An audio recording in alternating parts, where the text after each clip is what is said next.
Adventist World Radio, the voice of hope. Radio feon'ny fanantenana na ny AWR.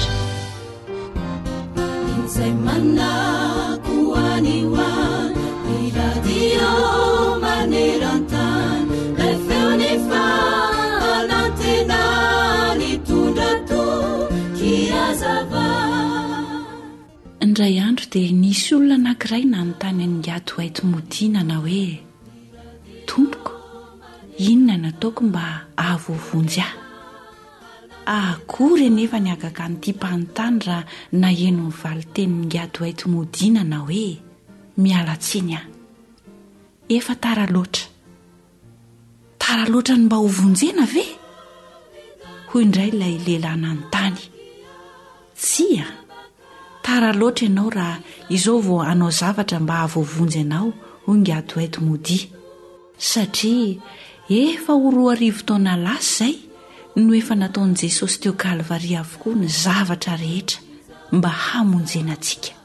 Ny antokony sy azontsika atao amin'izao fotoana izao dia ny manaiky sy milaza amin'i Jesosy hoe misaotra. Eny tokoa, endre manahoana ny fitiavana nasehony iray ho antsika dia ny antsony antsika hoe zanak'Andriamanitra, sady izany tokoa isika. Jaonina voalohany toko 7 ny andininy voalohany. Miteny ny Baiboly hanisan'andro no fonaina, rasoao ampofaza malaina, fartomotrany andro izao.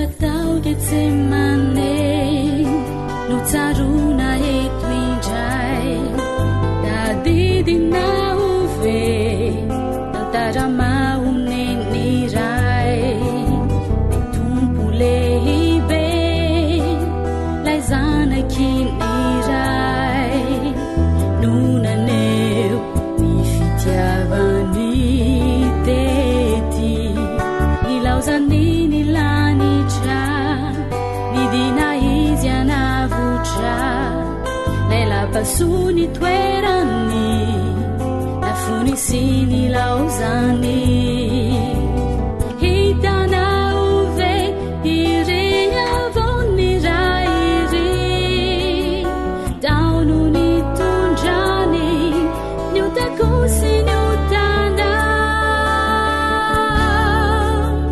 teumu rarakala yatsimbuana zailasa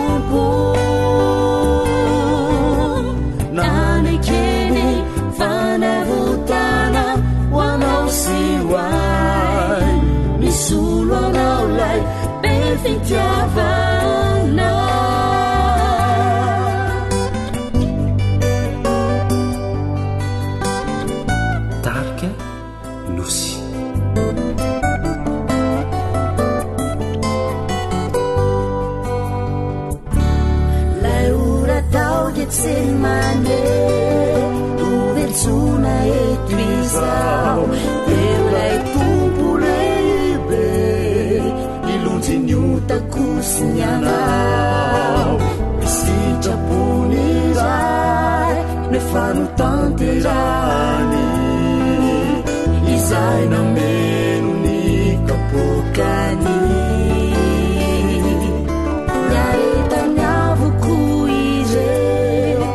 naitaina nalebe iulai tumpunau jezeu itambesara nutabe luyanau nunanuluranini tenani faizi refati tetia chamni farani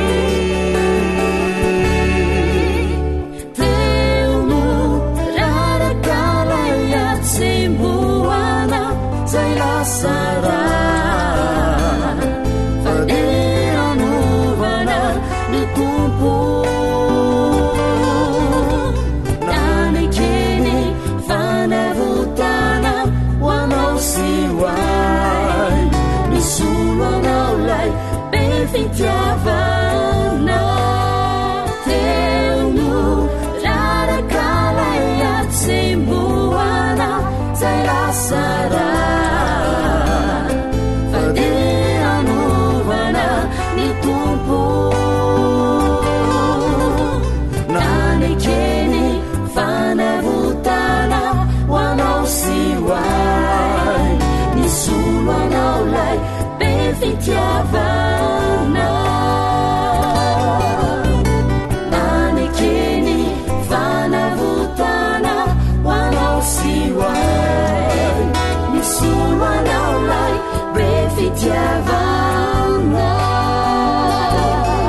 fanantenana.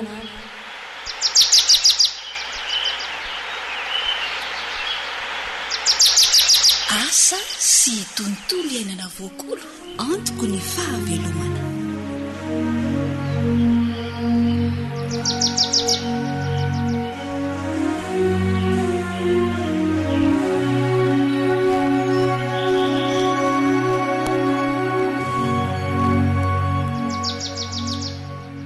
Faly tafaraka amin'ny mpiaindrehetra tsy anganavaka ny ekipa amin'ny fifanantenana atao anatin'izao fandaharana izao.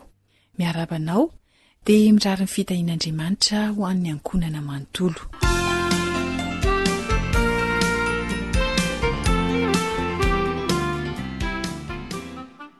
Arak'ilay feokira famantarana teo dia ny fandaharana asa sy tontolo iainana no rahanao izao koa dia manasanao ankafy ny fiarahana.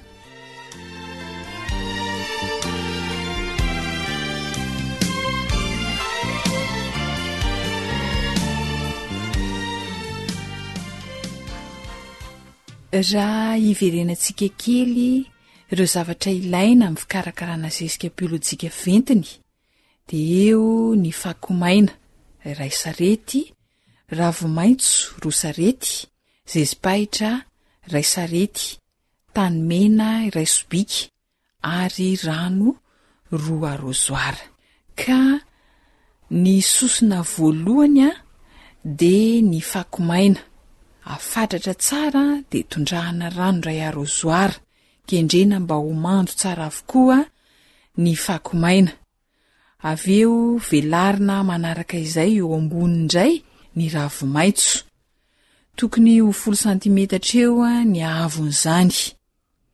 Vita izay dia ny tanimena iray sobika no aparitaka eo ambonin'ny ravomaitso. Ary ny zezipahitra no sosona farany aparitaka tsara eo ambonin'izay rehetraizay dia tondrahana rano iray arozoara indray avy eo.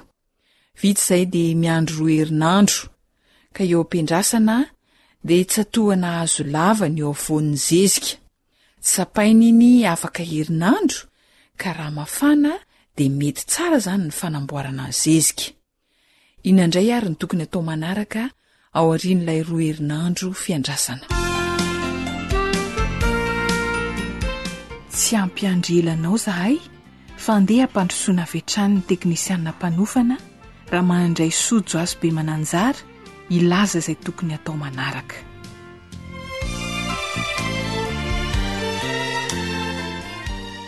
Rehefa tapitra io 2 herinandro io dia avaditsika eo amin'ilay faritra atsasany anankiray indray ilay zezika.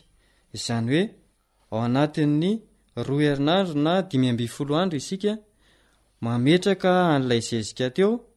Rehefa vita izay dia mamadika ary amin'iny fotoana madiantsika azy iny no mampifangaro an'ilay zezika isika.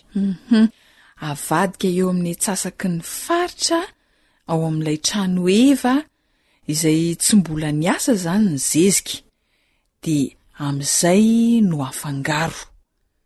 Dia ahoana indray ny fomba fanamparitahana azy eo amin'ilay ilany izay mbola tsy niasa.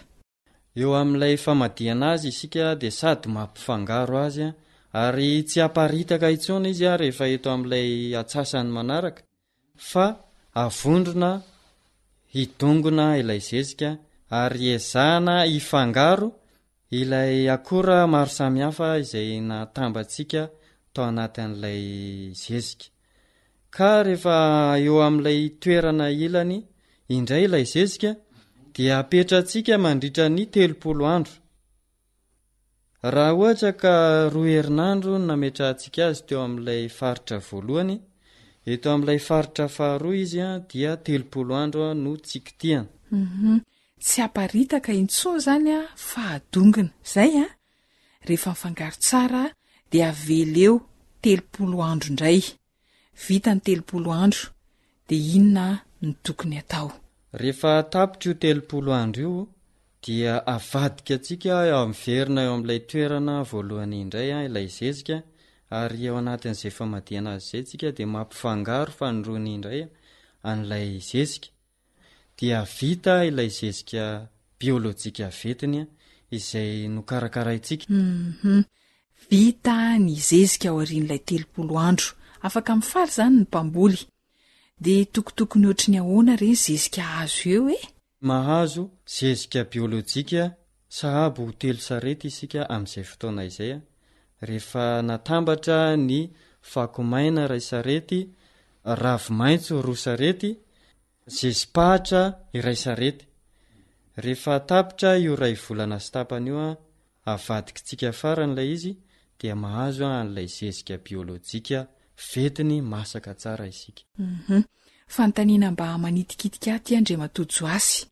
Mety hitranga ve ny hoe tsy naomby ny fanamboarany zezika, zany hoe tsy nafana zany ilay tsatoka napetraka teo amin'ny zezika, de inona ny tokony atao? Rehefa hitatsika fa tsy mafana ilay tsatoka na tsatoka nataontsika teo ampovoany, de mandiny tena isika hoe inona ny tsy nety. Matoa io tsy mafana, de voalohany tsy nisy ny fiforonan'ny kankana. Mety ihany koa tsy azony rivotra ilay toerana nanaovantsika azy.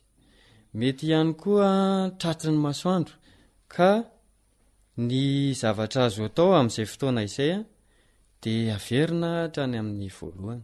Eo ihany koa rehefa manao zavatra indrindra ho amin'ny fambolena sy ny fiompiana, de ilaina ny manana faharetana. Mety tsy voisantsika tsara ilay andro, de tsy masaka ilay izy. Mety tsy ampy 5 andro de efa mamadika isika, mety hiteraka fiantraikany amin'ilay fahamasan'ilay zezika ihany koa izay. Tsy mila kivy zany fa mameriny. De hono vanim-potoana ohatry ny ahoana reny tena mahatsara ny fanamboaran'ity zezika ity, sa mety foana? Amin'ny ankapobeny dia mety avokoa ny vanim-potoana rehetra, fa ny tsara indrindra dia amin'ny vanim-potoana izay ikarakaratsika ny tany, anomanantsika zezika izay atao eny amin'ny tany ambolena no anamboarantsika ity zezika ity, mba hananatsika zezika vaovao amin'ny fotoana ambolentsika. Ya, akoatran'izay mila tehirizina ve ny zezika biolojika venty sa avela fotsiny eo amin'ny toerana izay nanamboarana azy de efa mety? Ny zezika biolojika ventina rehefa vita de tsara ny tahirizantsika azy any amin'ny toerana mihidy ao anaty trano mitafo tsara ara-dalàna rehefa vita ilay zezika rehefa masaka tsara. Misaotra indrindra tompoko nampafantatra mpiaino ny fikarakarana ny zezika biolojika ventiny. De anjarany tsirairay zany mampiatra.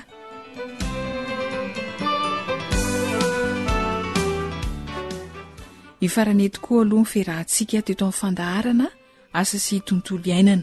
Zoanitra nanomana izany ho anao, ry lahy kosa ny teo amin'ny lafiny teknika, de samy ho tahian'Andriamanitra ary.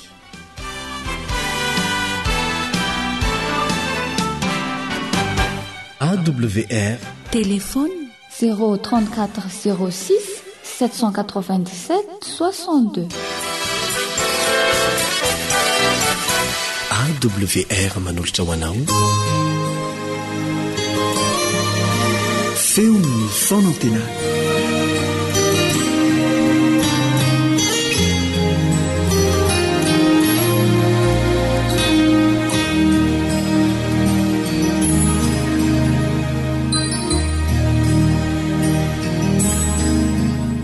Eka rolahy mbo gny namanareo gny ray aman-jeninareo gny rahalahinareo Théophile pasteur Tifison voro mivolanareo am'izao fandaharany radio adventiste maneran-tany izao, ary faly miarahaba anareo aby agny amin'ny tany misy nareo aby agny, ndra de goagny ao, ndra faradofay agny, ndra androy agny, ndra androka agny, ndra toliara agny, Fianaratsoa Tananarivo tsy hadino. Faly miarahaba anareo lahy gny mpanomponareo izay manolotsy gny fampianara an'izao tsika de handiniky momba ny batisa kea. Batisa zay no loha hevitra tsika androany.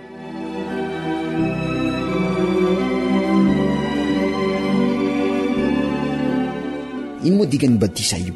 Laha volagnitsika aloha ny dikany de zao: fandevenana agnay rano, apoy rano regny ao. Zay ro dikany batisa. Antsoboka agnaty rano ao, alevy, aempoka agnaty rano ao, alevy ny fahota, alevy agnaty rano ao. Izay ny dikany hoe batisa. Jesosy mihitsy ro ny baiko raha io. Jesosy ro nagnome baiko hoe mandehana nareo ataovy mpianatsy ny firenena iabiaby. Bakeo manao batisa azy amin'ny anaran'ny Ray Zanaka ary Fanahy Masina. Bakeo mampianatra azy koa nareo hitandrina zay iabiaby nandediako anareo. Didin'i Jesosy zay baikon'i Jesosy eo Mateo 7:17-20. Ary amarika 10:11 zao nataony hoe zay mino atao batisa avao io ro vonjea. Tsika zany ndra mino manao akory, ndra magnaraka an Jesosy manao akory, ndra mivavaky manao akory ka tsy vita batisa. Jesosy miteny aminao Jesosy mivola aminao hananekeo tsy azo atao ny mamonjy anao fa zay mino bakeo atao batisa avao. Zay ro vovontsy ny batisa passport andehanao ondagnitsany. Jesosy fa nagnamafy tamin'ny Nikodemosy. Jaona 7:7-5 zao asa Nikodemosy laha misy olo tsy ateraky ny rano sy ny fanahy tsy mahazo militsy, tsy mahazo mahita andanitsana. 5 zao natao laha gn'olo tsy ateraky ny rano zany hoe tsy atao batisa tsy mahazo militsy mihitsy andanitsana. Ka ia mbo tsy vita batisa. Ndra mpivavaka manao akory iha io, ndra mivavaka manao ony enao eo, tsy raha ho avy andagny sy agny eo laha tsy vita batisa. Ka izao miteza hianatsy ny baiboly, miteza hino andrinanahary, hino an Jesosy, tandremogny raha mpitandreman Jesosy, atao batisa bakeo. Izay ny magnome anao ny antoky hidiranao ny fanjakan'andrinahary.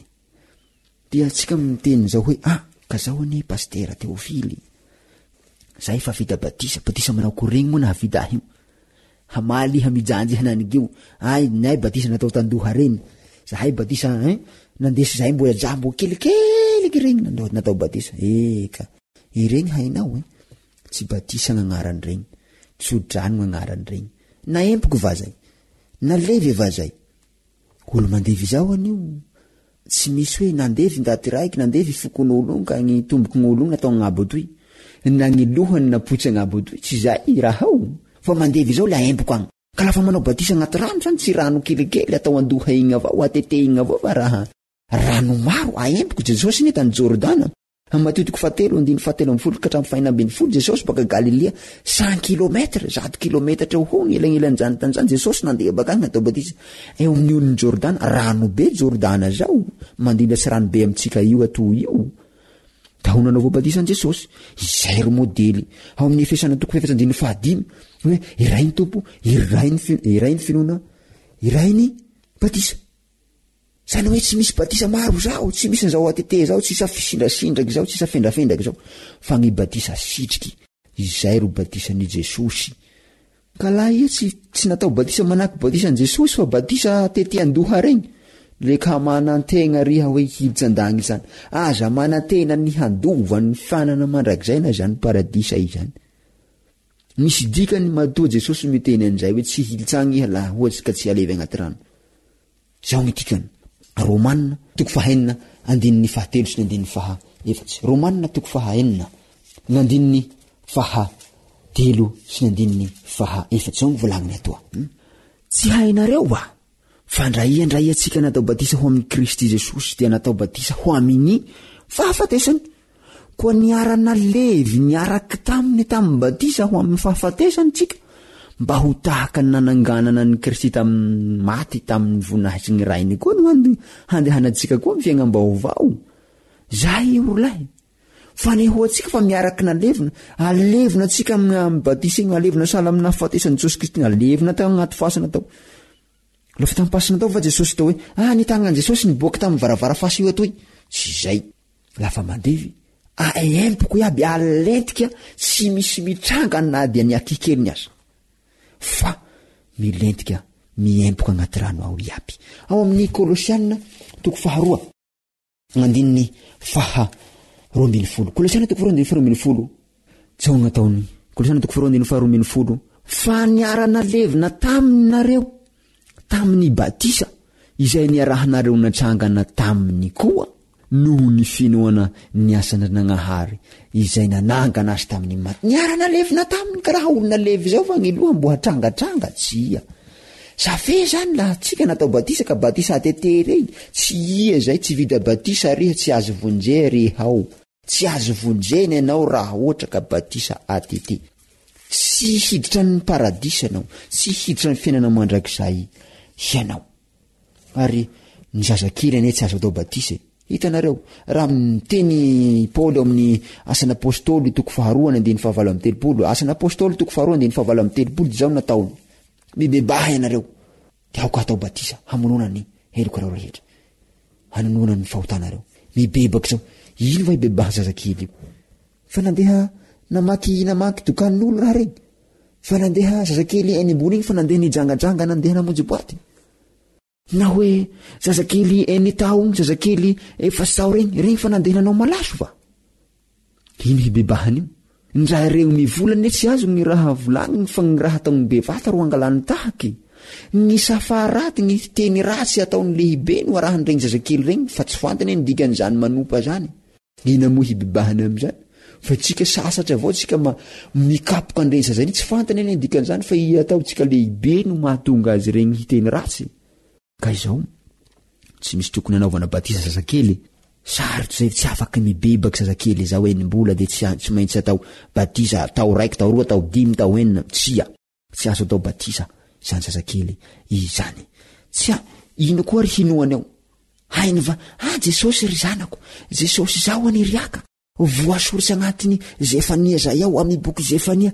amin'ny bokyny Obadia zay ao zao ty volagniny momba i Jesosy amin'ny bokyny Jeremia zao volagniny momba i Jesosy ka izao zazakely zao tsy mino zao volagninao tantaragninao i de magnaraky fe ny sainy mbo tsy ary la hianatsy mandehana anareo atao mpianatra firana rehetra hianatsy ino hianarany io ny baiboly zanako mbola enina volana vo 2 taona ny baiboly zanako de misy boky 9 ka ny 7 hianara baiboly toy faminanina ny testameta aloha de fatatarana faminanina testameta vao hainy zazakely reo aiza zao hanaoanao azy batisa io tsika bevata io ro tiategna tsika ro mianasy amin'ny plasiny ajary io ka manao izao ro lahy atao batisa gn'olobe fa tsy ny zazakely ka izao andao tsika olobe fa mahatsiaro say io zay ro atao batisa fa ia leo tsy ovovonjy ala tsy atao batisa ary Jesosy tsy nanao batisa zazakely laha jerevintsika ao marika toko 10:17 ka hatramin'ny 20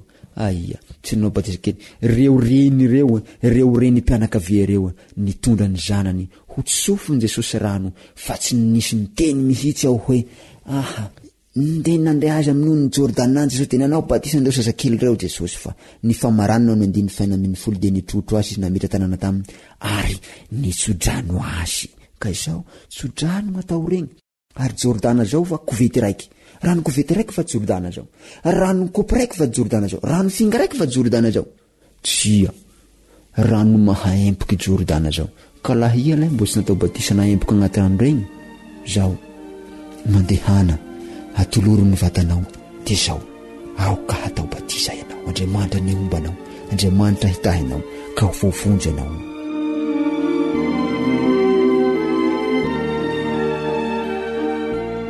iaraka ivavaka atsika Jesosy o gn'agnaranao ro saorana isan'andro san'andro noho ny fitiavanao anay raha izahay mbola tsy vita batisa zao dia engany eo vita batisa ampio zahay hanolo tena meo anay fanay masinao hitarika anay hanolo tena havitany batisanay ka handovanay ny fiainana mandrakizay Jesosy io raha tsy nahalala zahay taloha hoe batisa sitriky ny batisa tena batisanao mifona zahay fa manomboka am'izao dia hianatsy ny teninao zahay ary hatao batisa izahay nagnaranao avao Jesosy gnatany isan'ny vavaka izany amen.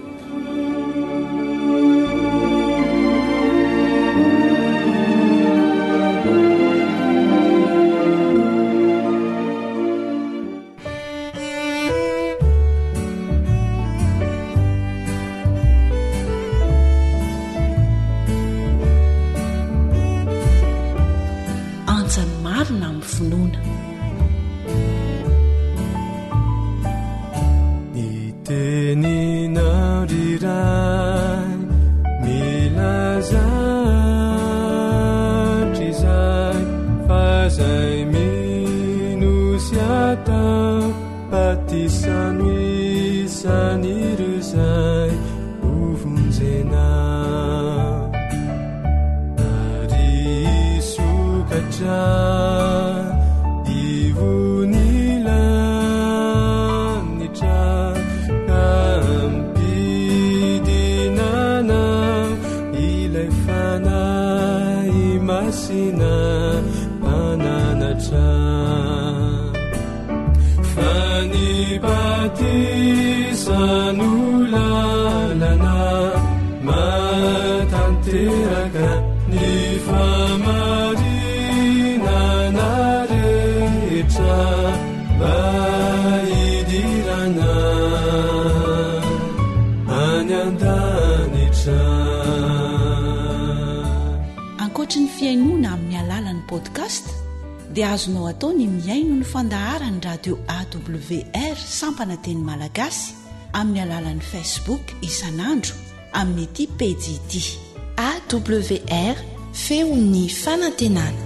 Atisatokana no andalovana toniany Jesu arakizay vosuratra ohatra ateraka indray amrano sy fanay ka atsanganindray waminy fiainambahova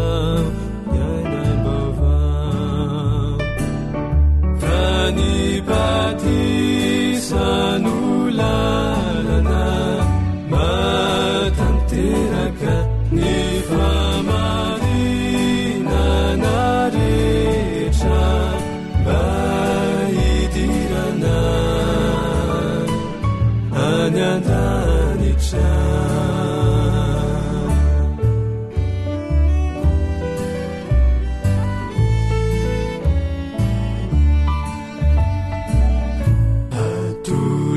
Truana ny tenako iza Jesu iana no manana ny fiainana mandrakiza jeotako taloha ilazako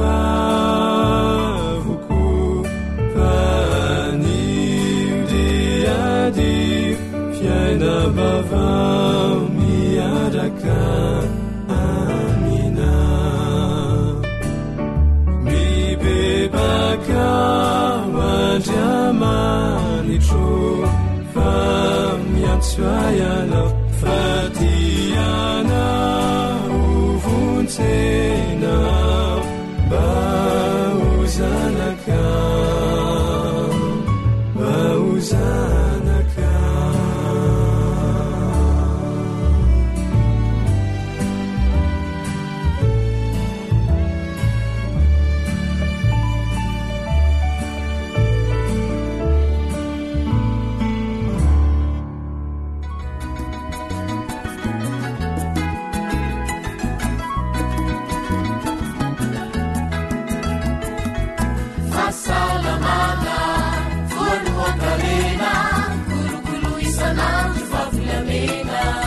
Harena ny fahasalamako. Harena ny fahasalamako.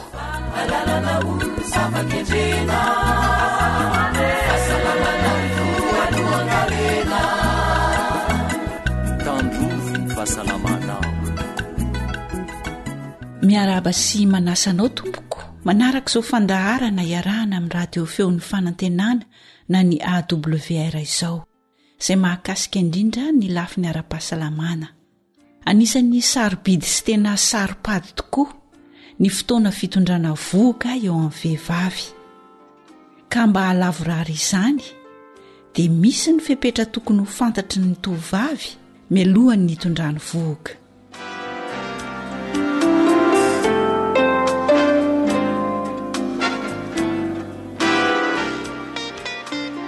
amin'ny tian'io ty ary dia fifaliana ho antsika ny miaraka amin'ny mpampivelona ramatoa Rakoto Arsoa Miora hitondra torohevitra ho antsika mahakasika izany indrindra izy teo amin'ny micro any namana Rila.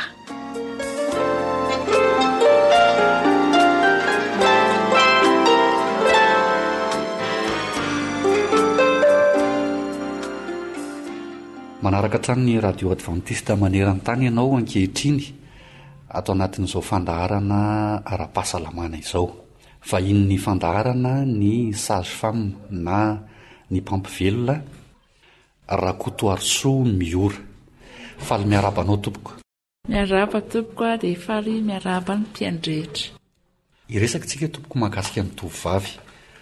Inona avy tompoko ireo fepetra izay tokony ho fantatry ny tovovavy mialohan'ny hitondrana voga amin'ny maha-mpampivelona anao? Eny tompoko.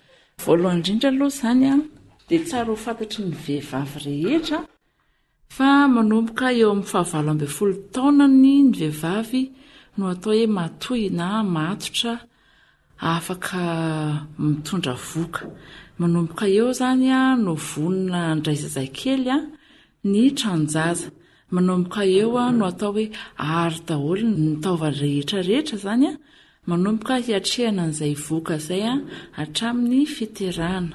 Tokony izany farafahakeliny izany 17 taona ny tovovavy vao hanomboka hitondra voga raha farany aloha loatra.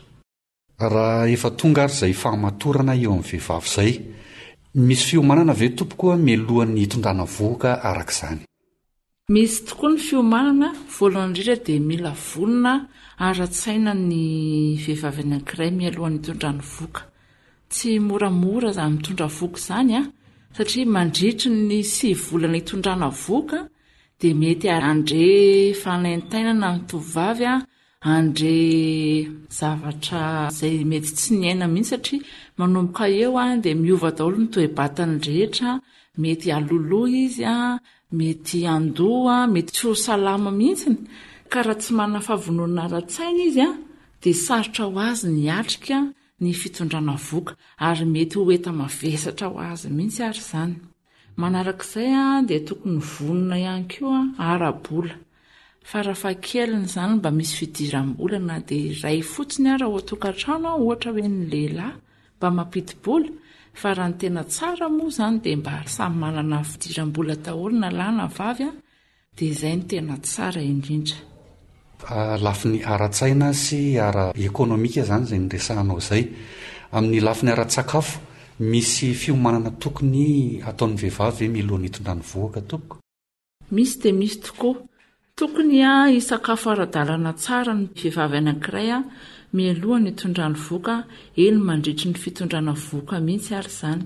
Satria raha tsy ampy sakafo izy, ataontsika hoe tsy ampy sakafo dia mety ho kely ihany koa ny hery fiarovany. Nefany izy mandritry ny fitondrana voga izay dia miampita any amin'ilay zaza ao am-boka ny hery fiarovany rehetra. Izany hoe ny hery fiarovany dreny dia ho hery fiarovany zazakely ihany koa, ka raha ambany dia ambany ny hery fiarovany dia ho mety ho arefo mihitsy izy mianaka. Isan'ny fepetra takiana ihany koa eo amin'ny lafiny ara-pahasalamana mbola misy azonao ambara ve tompoko? Ia, voalohany indrindra aloha dia tokony mametraka fanontaniana ny tovovavy anankiray mialohan'ny hitondrana voga. Moa ve misy aretina mitaiza azy? Raha misy izany dia tsara indrindra ny anantonany toeram-pitsaboana mba ahafahana misoroka sy mitsabo izay aretina mitaiza azy izay. Raha ohatra ary misy tovovavy iray izay efa mieritreritra ny hitondra voga na hiteraka mahakasika an'izay ara-tsakafo izay, mba afaka manome ohatra ve ianao hoe karazan-tsakafo manahoana izany ny tokony hohaniny mialohan'ny hitondrana an'izay voga izay? Sakafo ara-pahasalamana moa izany no tena tsara indrindra sy idealy, toy ny hoe ny legioma sy ny voankazo. Tsy vitany hoe voankazo sy legioma fotsiny fa voankazo sy legioma madio tsara izany, azo antoka ara-pahasalamana tsara ny fahadiovany. Dia eo ihany koa ny sakafo toy ny hena na trondro izay betsaka calcium sy ny fer izay mahasalama ny vehivavy. dia tokony hofadiana ihany koa ny fandraisana sakafo tsy ara-pahasalamana toy ny sakafo manaitaitra, kafe, sigara na paraky mihitsy arany sy ny toaka. Ankoatran'izay tompoko, inona ihany koa ny fiomanana milohan'ny hitondrana vohoka? Ny tsy voaresakintsika teo zao dia ny fisorohana ny herisetra ara-batana mety mahazo ny vehivavy. Mety hoe mipetraka amin'ny olona masika izy dia voadaboka matetika, mety hiteraka fahasarotana eny hatramin'ny mety tsy fahatomombanana ara-batana mihitsy araka mety sarotro ny azahoany zaza ny aoriana. Dia tsara zany raha efa misy tovovavy hiaran'izay herisetra izay, tsara dia tsara izy raha misoroka farak'izay azo atao misoroka ny herisetra ara-batana izay mahazo azy. Ireo zany no ataontsika hoe fepetra izay tokony arahan'ny tovovavy milohan'ny hitondrana vohoka.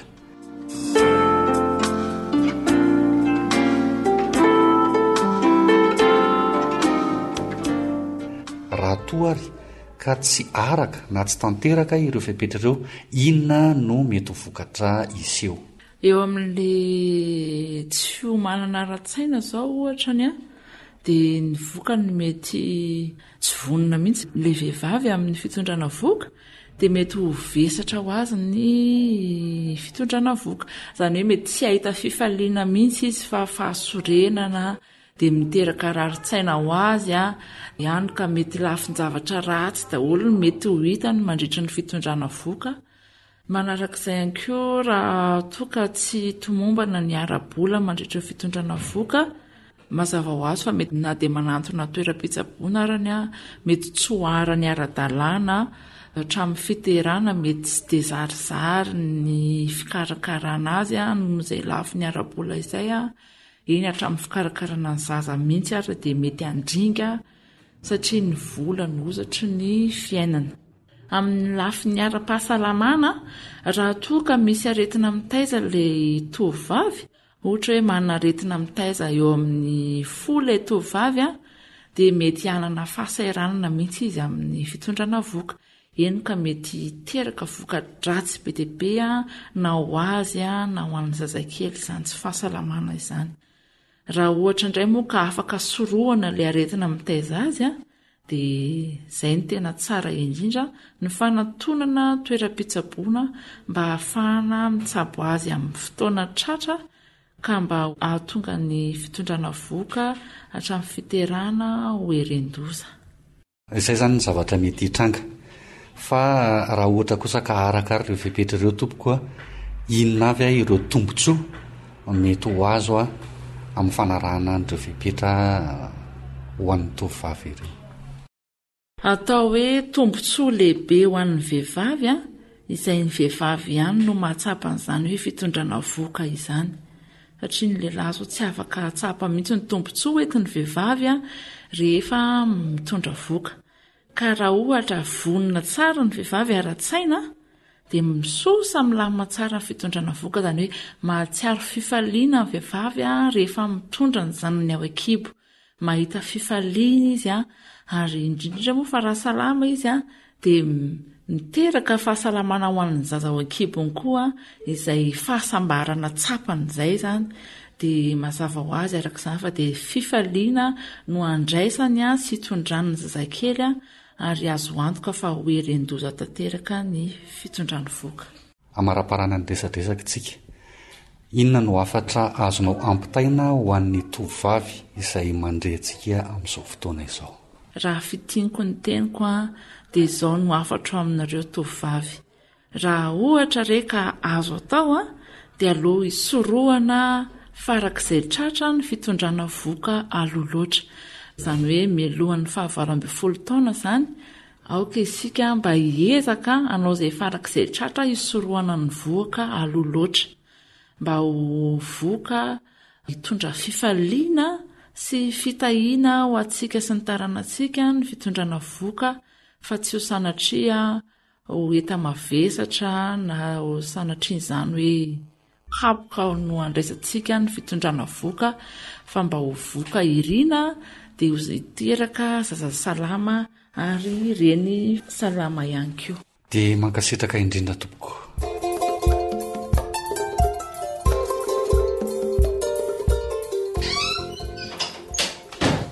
Fa misy inona ry zoary a manino ny mada ny gogogo ny tomany iny izy mifanena tamiko teo sady tsy nahita akory. Zaza mafilo tsy manaja ray aman-dreny. Fa ahoana afa baraka amin'nga Bezara mihitsy zay fa tsy anambady amin'ny Bezara hono izy. Nefa efa vitanay mivady mihitsy ny resaka tamin'nga Bezara.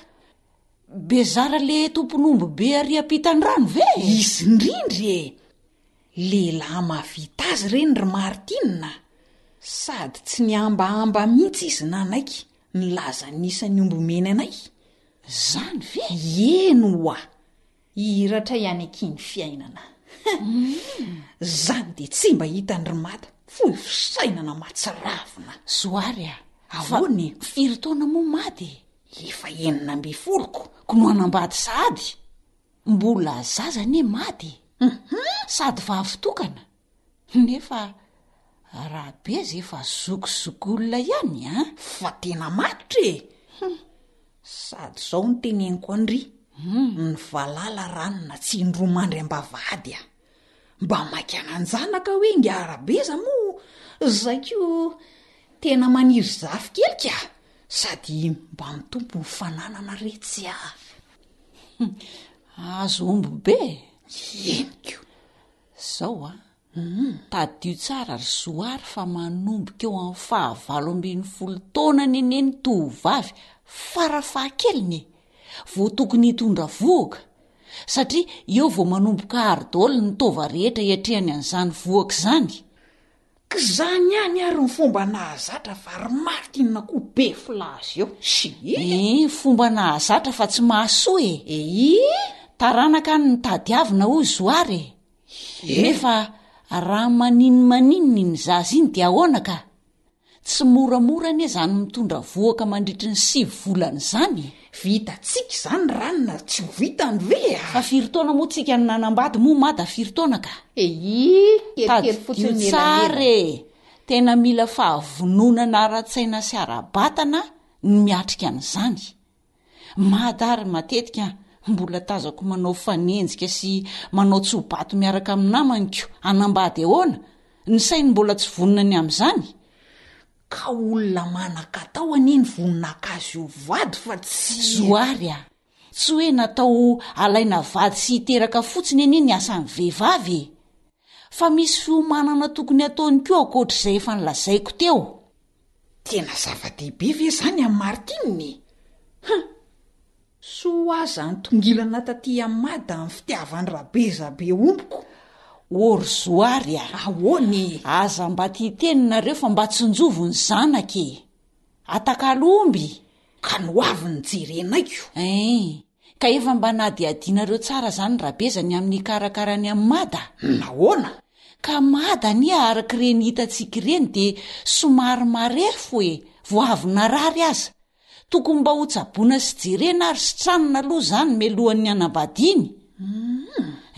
Akoatr'izay ny sakafo ny vehivavy de tsy maintsy atao ara-dalàna sy ara-pahasalamana melohan'izany hitondrany voaka zany mba hampatanjaka azy ho ampy tsara ny hery fiarovana ao aminy hiatrehan'ny voaka sy ny fiterahana ka satria raha marefo aneny reny de arefo koa ny zaza aterany. De mba hanetokatrano re izy manarina n'izany ry Martina. Fa zaza tsy tiana ve izy iny no atositosika salama zany ry zoary aiza kosa ka vady salama sy matanjaka anie no afaka miteraka herendozy.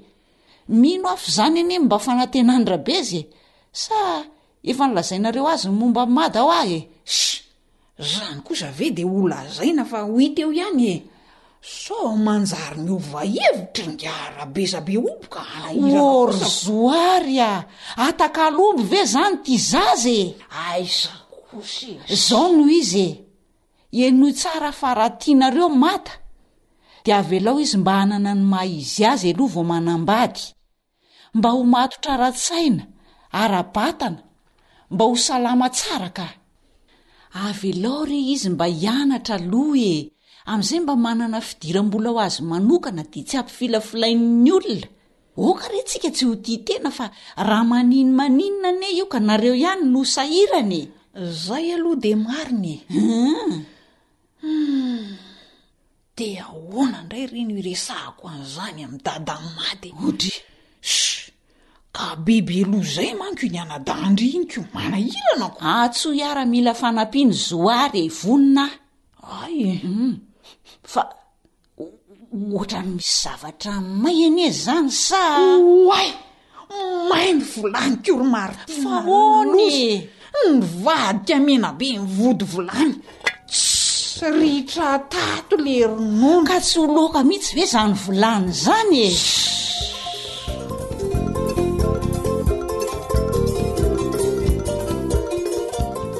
aoka ho tomombana aloha tantara nosoratan'ny fanjaniaina nandrenesanao any zoanitra sy ny mpanoratra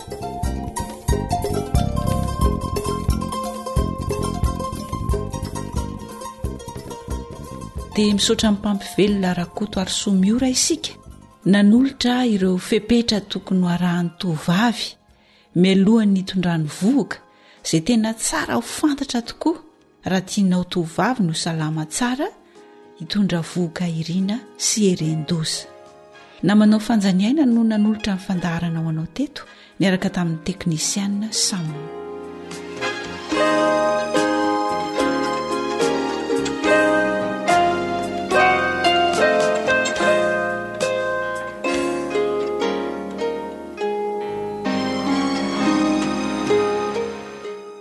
ankoatra ny fiainoana amin'ny alalan'ny podcast dia azonao atao ny miaino ny fandaharany radio awr sampananteny malagasy isanandro amin'ny alalan'ny youtube awr nlg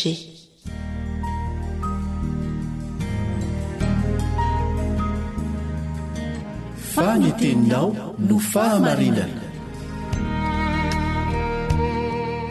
taridalana manokana fianarana baiboly avoaka ny fiangonana advantista maneran-tany iarahanao amin'ny radio feo ny fanantenana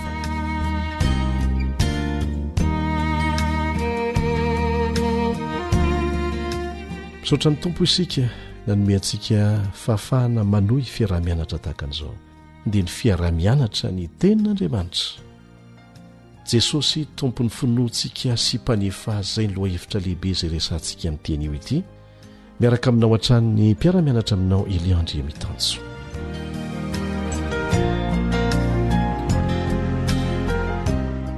ny resaka mikasika an'ireo olon'ny finoana voatanisa ao amin'ny Hebreo 12 isika dia nitsongaina manokana tamin'izany i Abrahama, Mosesy ary Rahabajanga fa ny faratampony dia Jesosy tompony finoantsika sy mpanefa azy rendretr'ireny dia nanana finoana azy fa amin'tianio ity isika dia izy ilay tompony finoantsika mihitsy no resahantsika ary tsy tompony fotsiny fa mpanefa azy manasanao ary hamaky avy hatrany izay voalazo amin'ny Hebreo 12 andiny voalohany ka hatramin'ny 7 rehefa avy ny tanisa mikasika an'ireo olo malaza ny finoana ny santionany voalazo amin'ny tenin'Andriamanitra ny apôstôly Paoly dia manondro antsika avy hatrany any amin'ilay tsy ambaratelo dia Jesosy tompony finoantsika sy mpanefa azy Hebreo 12 voalohany ka hatramin'ny 7 lohateny dia manao hoe ny halehibe ny fahasoavana azo amin'ny fanekena vaovao sy ny halehibe ny eloko izay mandà zany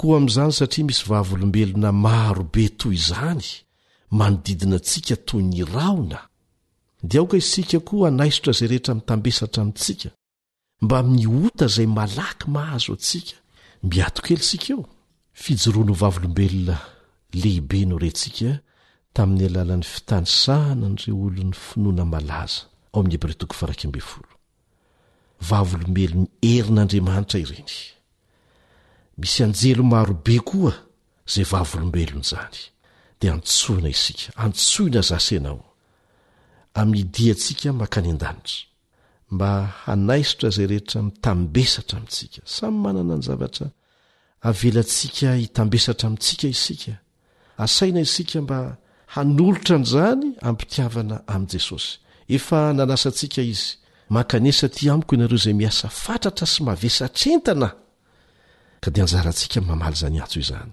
dia asaina esorontsika koa ny ota izay malaky mahazo antsika raha miteny ianao hoe tsy manana ota hoy ny voalazan'ny apôstôly jaona amin'ny jaona voalohany dia mpandainga ianao fa manetretena rehefa mibitsika aminao ny fanan'andriamanitra hoe izao ny fahotanao izao mihitsy tsy hoe mpanota fotsiny ao fa izao mihitsy ny fahalemenao izao ny ota malaky mahazo anao dia angatao andriamanitra rehefa nandray fanapa-kevitra ianao hiala amin'izany dia angatao andriamanitra hanomehery hialana amin'izany dia izao ny toy ny teny aoka isika hiazakazaka izany hoe tsy taredretra na angatakandro ary tsy handeha moramora fa tena hiazakazaka mihitsy hiazakazaka amin'ny faharetana ny filazany azy eto amin'izao fiazakazana filokana napetraka eo alohantsika izao hoary ny apôstôly paoly amin'ny azakazaka lavitrezaka andraisana loka zany ity azakazaka ataontsika amin'ny finoana ity ary atao amin'ny faharetana eo anatrehan'izany rehetrarehetra zany a ny tsy ambaratelo ahitantsika ny faombiazana ny fandresena hatramin'ny farany dia eo amin'ny andiny ny faharoa no ahitana azy mijery an' jesosy tompo ny finoantsika sy mpanefa azy izay naharitra ny azo fijaliana fa tsy nitandro enatra mba hahazoany fifaliana napetraka teo anoloany ka dia efa mipetraka eo amin'ny ankavanany seza fiandrianan'andriamanitra izy hevery tsara ilay naharitra ny fanoerana nataon'ny mpanota taminy fandrao ketraka ianareo ka ho reraka ny fanahy inareo mijery an' jesosy tsy mijery andrakotona rabe na rasoa tsy mijery ny pasteura na ny loholona na ny mopera fa mijery an' jesosy izy ny tompo ny finoantsika fa tsisy olombelona na mpitondra fivavahana tompo ny finoantsika ary tsy tompony fotsiny fa izy koa ny mpanefa azy zay zany ny tsy ambaratelo ny fandresenao ho tody hatramin'ny farany fa raha vo mitakerikerika mijery ny aoriana na mijery akaviana akavanany ianao na mijery ny olona eo alohanao dia tsy maintsy ho tavely ianao tsy ho tody hatramin'ny farany ny tsy ambaratelo lehibe zany no resahan'ny lesoneto mijery an' jesosy tompo ny finoantsika sy mpanefa azy ka ho anao izay efa nandray azy ho mpamonjy ny tenanao manokana nanolo tena ho azy naneo an'izany ampahabe maso teo amin'ny ranony batisa dia izao ny tsarovy izay natombony teo amin'ny famonjenanao ary nyraisinao dia ho vitainy hatramin'ny farany raha toka misafidy ny aharitra amin'ny fanarahana azy hatramin'ny farany koa ianao izay le hoe izay maharitra hatramin'ny farany no vonjena jesosy no mampisy ny finoantsika izy no ohatra maneho amin'ny fomba lavorary ny toetry ny fiainam-pinoana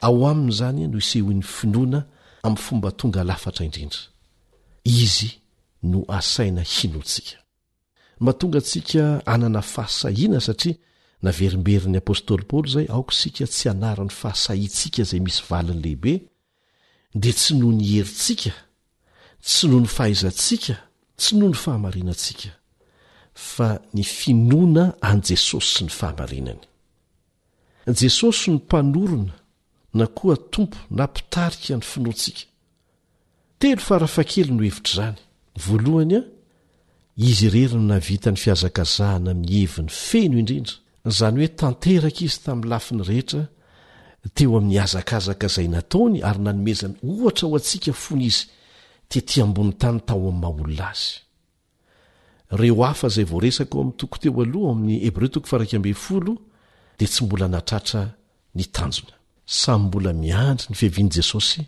ny fananganana azy ireny amin'ny maty dia takan'izany koa isika dia isika rehetra izay mino azy manaraka azy amin'ny finoana jesosy a dia efa niditra ao amin'ny fitsaharan'andriamanitra any an-danitra ary mipetraka eo an-tanana ankavanany ray manao fifonana ao antsika manao fanelanelànana ao antsika rehefa mivavaka isika dia tadidio hoe amin'ny anaran'i jesosy ny dikan'izay a dia izy manao fanelanelànana ao antsika mba hahazoantsika valim-bavaka raha mahatody hatramin'ny farany isika amin'ny fanarahana azy dia hiara-manjaka amin'ny any an-danitra koa isika sy ireo rehetra izay mino azy ka efa nodimandry izay zany ny voalohany ny faharoa ny fiainana tonga lafatra ny ainan'i jesosy na ahafahan'ireo hafa ireo reo rehetra zay nino azy nanao ny fiazakazahany. Raha tsy tonga Jesosy dia ho zava-poana ny fiazakazahana ataontsika sy izay nataon'ireo rehetra zay nino azy.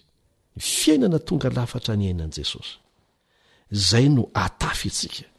Zay no akanjo anaovantsika eo am-piazakazahana ka mahatonga antsika ho afaka manana zo hiazakazaka amin'izao fiazakazahana makany an-danitra izao. Azadino zay a. Ary farany Jesosy no antony finoantsika. Amin'ny mahiray amin'Andriamanitra azy no nanehoany ny fahatokian'Andriamanitra tamintsika. Niezaka hatrany Andriamanitra. Nanao izay hamonjena antsika. Ary izany indrindra no antony ahatratrarantsika ny valisoa amin'ny farany raha toy isika manaiky hamikitra amin'ny tanany amin'ny paharetana. Ka ny finoantsika anie dia tsy inona fa ho setry ny fahatokiany Jesosy, fahatokiany teo amin'ny fiainany. Zay ny finoantsika. Jesosy no mpanefa ny finoantsika satria nahoana? Izy no ohatra tonga lafatra amin'ny fanaovana ny azakazaky ny finoana. Ahoana ny fomba ny azakazahany ho ianao? Tsy ny fikiriny izay rehetra mavesatra fa nafoy ny zavatra rehetra ho antsika. Ny fomba fiainan'i Jesosy rehetra tamin'ny maha-olona azy tetỳ an-tany dia modely ho antsika avokoa. Jereo tsara ny fianterany tamin'ny rainy tao amin'ny maha-olona azy mba hianarantsika koa hiatehitra amin'ny ray eo amin'ny azakazaka ataontsika makany an-danitra. Tsy nanota velively Jesosy, nampifantoka ny fijeriny tamin'ny valisoa Jesosy. Ny fifaliana napetraka teo anoloany dia ny fahitana ny taranak'olombelona voavitra noho ny fahasoavany. Zany zavatra tena nokendreny sy nahafaly azy indrindra. Dia arak'izany dia niaritra ny fampahoriana sy ny fanaovana tsinotsinona izy, nanaiky ny fahafambarakany azy fijaliana. Satria manana fijery lavitra dia ny fahitanareo olona nanaiky azy ho mpamonjy ny tenany, hiara-belona amin'ny mandrakizay. Anjarantsika indray izao ny miazakazaka. Tsy ho vitantsika amin'ny herintsika irery velively izay nataon'i Jesosy.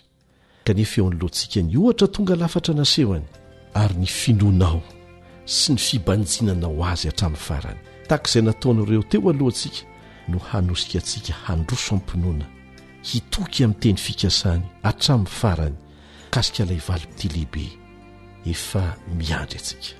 Amen.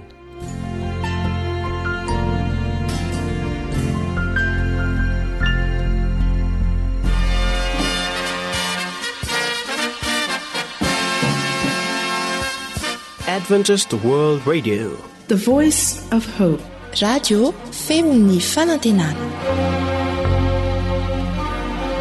Ny farana treto, ny fanarahanao ny fandaharan'ny radio feo fanantenana na ny AWR amin'ny teny malagasy. Azonao ataony mamerina miaino sy maka maimaim-pona ny fandaharana vokarinay amin'ny teny pirenena mihoatriny 100 amin'ny fotoana rehetra. Raisoaryn'ny adresy ahafahanao manao izany: awr.org na feofanantenana.org.